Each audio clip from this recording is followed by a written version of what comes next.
Sono a Baku, la capitale dell'Azerbaijan. Ma dov'è sto Azerbaijan? Ci troviamo nel Caucaso meridionale, una regione a cavallo tra l'Europa e l'Asia. L'Azerbaijan è stato abitato fin dall'antichità e ha fatto parte di vari imperi, tra cui quello persiano, arabo e russo. Nel 1918 viene proclamata la prima Repubblica Democratica dell'Azerbaijan, ma nel 1920 fu annessa all'Unione Sovietica. Dopo il crollo dell'URSS, il paese ha riottenuto l'indipendenza nel 1991. Da allora è una repubblica presidenziale, con un'economia fortemente legata alle risorse energetiche.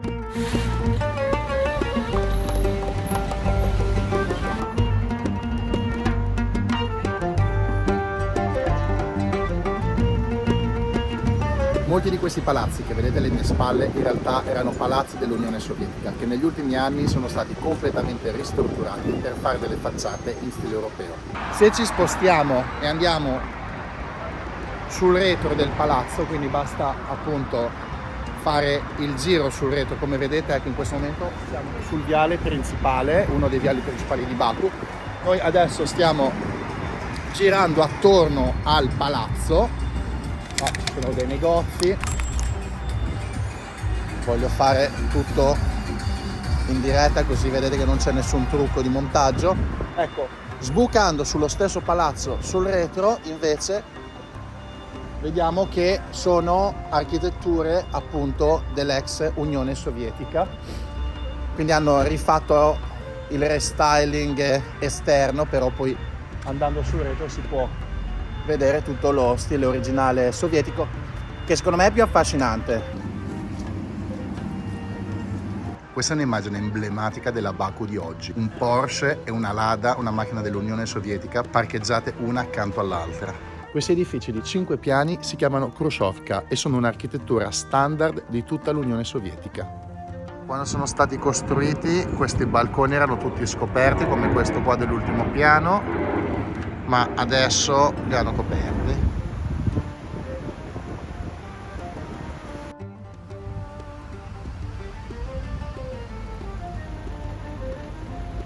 Sto entrando nella città storica.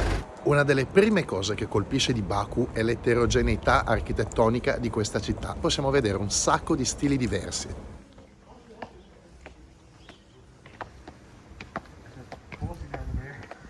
La parte antica di Baku ha più di 1000 anni. Durante l'epoca sovietica è versato in uno stato di completo abbandono e negli ultimi 20 anni circa è stato completamente ristrutturato e adesso è pieno di ristoranti alla moda e molto frequentato dalle famiglie locali.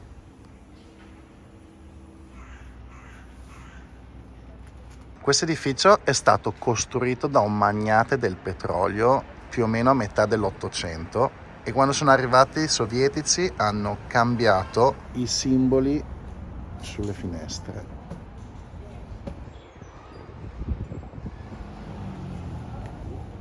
Sulla sinistra c'è la classica torre televisiva tipica di ogni città dell'Unione Sovietica. Si possono scorgere i minareti delle moschee e ovviamente ci sono le torri, simbolo della Baku contemporanea.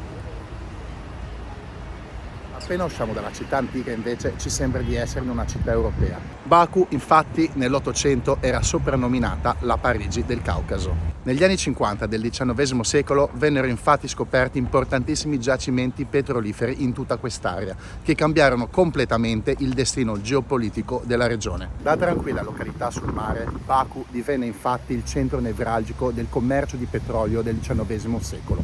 Vennero chiamati architetti dall'Europa per plasmare la città a somiglianza delle grandi capitali europee, proprio per sottolineare la sua importanza economica. Dopo il crollo dell'Unione Sovietica, l'Azerbaijan ha conosciuto un momento di grande ricrescita economica, grazie all'esportazione del proprio petrolio verso l'Occidente. Ma l'Azerbaijan, proprio come tutti i petrostati, ha i suoi lati oscuri. Questa ricchezza non è condivisa tra la popolazione. Lo stipendio medio rimane comunque più o meno 350 euro. È pazzesco pensare che tutta questa zona era desertica. Tutto questo verde che vedete è stato realizzato grazie al fatto che è stata portata alla terra circa a metà dell'Ottocento dalle vicine montagne del Caucaso. Per attraversare le strade ci sono questi sottopassaggi, non ci sono attraversamenti pedonali come potete vedere.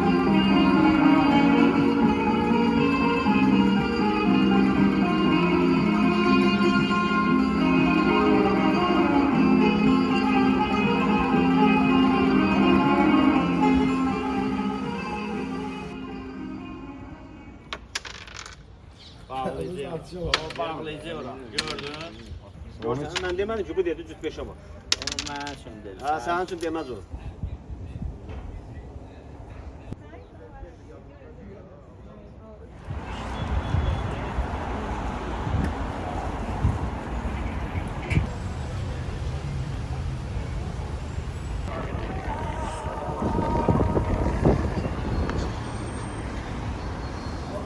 Sono nella sala concerti principale di Baku. Questa è la sala dove suonerà il tributo a Adriano Celentano. Considerate che quei posti lì davanti arrivano a costare 140 euro, in un paese dove comunque lo stipendio medio sono 350 euro e non è neanche Celentano.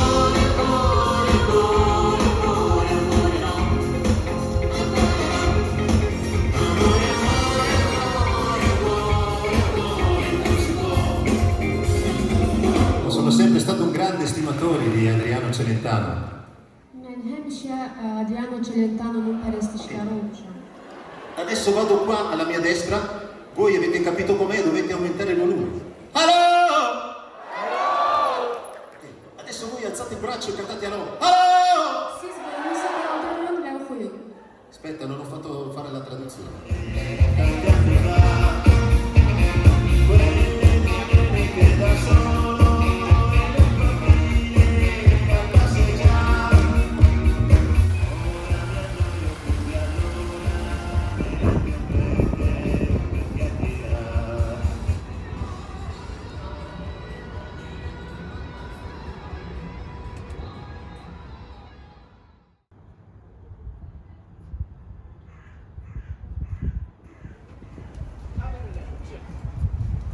Oggi usciamo da Baku e andiamo a scoprire il resto dell'Azerbaigian.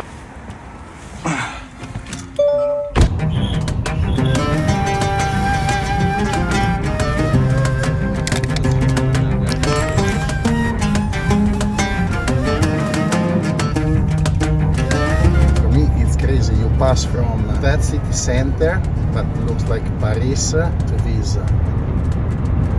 Here you can see oil companies. They are all working here. You see this one? In this field there is lots of oil pumpings. And mostly we are getting oil nearly 80-85% from Caspian Sea. But we have also some special areas here. It's not allowed to take video photo, just you can take it from the car. But go close to them, it's not allowed. The government doesn't allow. Even you can see some signs that it's written that no photo, no video. Only you can take some videos from the car. Sono praticamente nella periferia di Baku e questo è il paesaggio che mi accoglie.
Sono a Shikov, la spiaggia di Baku.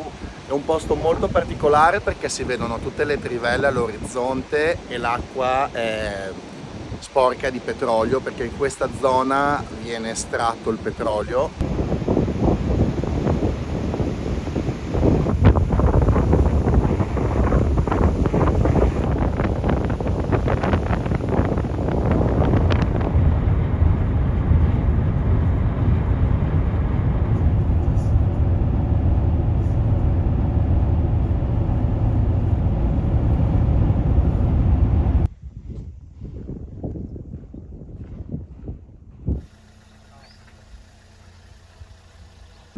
Fino a 5.000 anni fa tutta questa zona di pianura, che vedete là in fondo, era ricoperta dal Mar Caspio.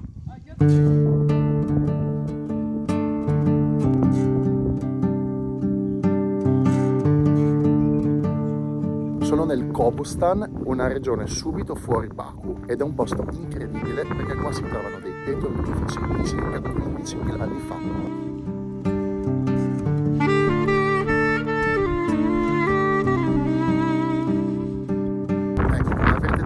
È un paese ventosissimo.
Sono nel Tempio del Fuoco, un antico sito religioso zoroastriano. Avete presente Così parlò Zarathustra? Ecco, proprio quella religione lì. Infatti gli zoroastriani veneravano il fuoco e pensate che questa fiamma non si era mai spenta ed era alimentata da gas naturali sotterranei. Infatti l'Azerbaijan veniva chiamata Terra del Fuoco proprio per questa presenza di fuochi naturali in tutto il territorio. Nel XIX secolo, a causa dell'estrazione dei gas nei territori limitrofi, purtroppo questa fiamma si è spenta ed è stata sostituita con una fiamma alimentata con una bombola a gas. Fino al VII secolo lo zoroastrismo era la religione maggiormente praticata in Azerbaijan. Poi sono arrivati gli arabi e hanno convertito la maggior parte delle persone all'Islam e chi voleva continuare a praticare questa religione si è dovuta trasferire in paesi limitrofi, come ad esempio l'Iran.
Sono a Lahiz, un paesino nel Caucaso.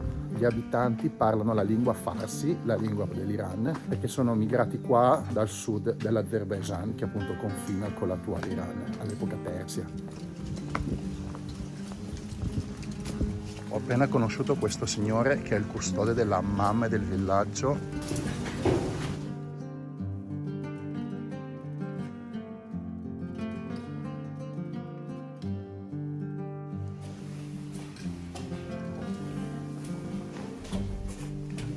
Capito dove stiamo andando? Ah, che meraviglia! Wow! Questo è un hammam antichissimo.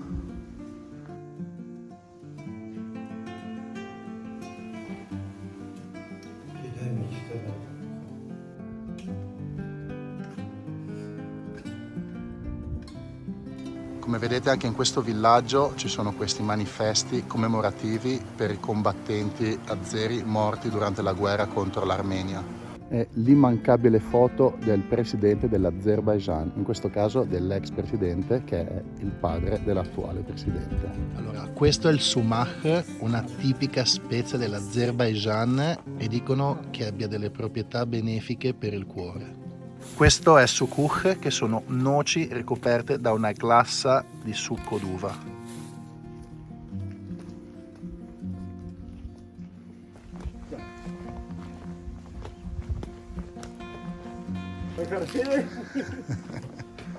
Hello, salam. Thank you. Khali. I'm Alexis. Alex. Давай, Nice to meet you. Permesso. Facciamo il tour della casa. Prego.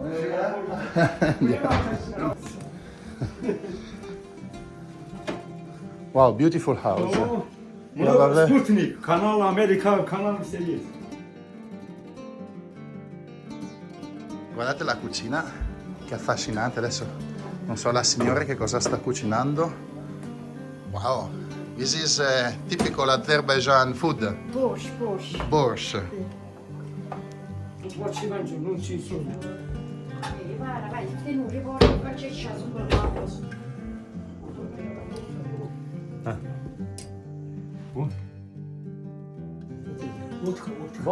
Vodka, yes. Let's have a vodka. Yeah. Andiamo a bere una bella vodka.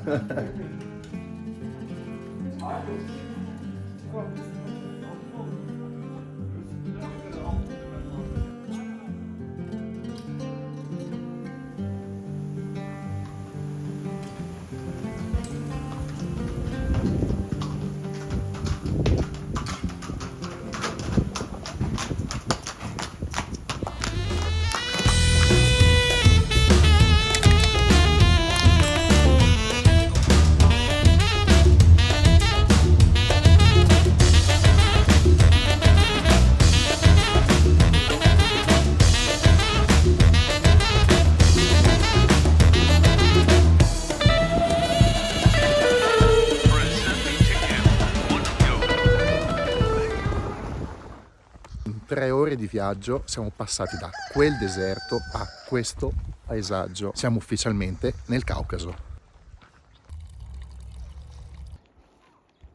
Siamo a 2800 metri di altezza e in queste montagne non ci sono alberi perché questi villaggi per scaldarsi devono bruciare le feci di pecora che vedete qua.